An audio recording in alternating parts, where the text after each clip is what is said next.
पनवेल महानगरपालिकेच्या उपक्रमशील शिक्षिका व महाराष्ट्र राज्य नपा मनपा शिक्षक संघाच्या राज्य उपाध्यक्षा श्रीमती ज्योत्स्ना भरडा यांनी श्री गणेश विद्या मंदिर धाकटा खांदा शाळेतील इयत्ता 3री मधील 40 विद्यार्थ्यांना ज्ञान रचनावाद व अध्ययन निष्पत्तीवर आधारित मोफत स्वाध्याय पुस्तकांचे वाटप केले।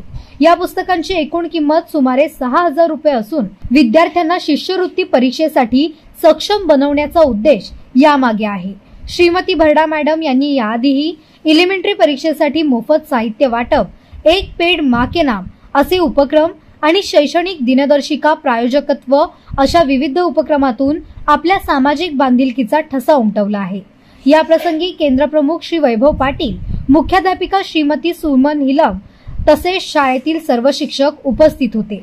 विद्यार्थ्यांना मोफत पुस्तिका मिळाल्याने आनंद व्यक्त करण्यात आला, तर मुख्याध्यापिका हिलम यांनी श्रीमती भरडा यांचे मनापासून अभिनंदन केले। विद्यार्थ्यांच्या सर्वांगीण विकासासाठी सतत झटणाऱ्या श्रीमती ज्योत्स्ना भरडा यांचे कार्य उल्लेखनीय ठरले आहे।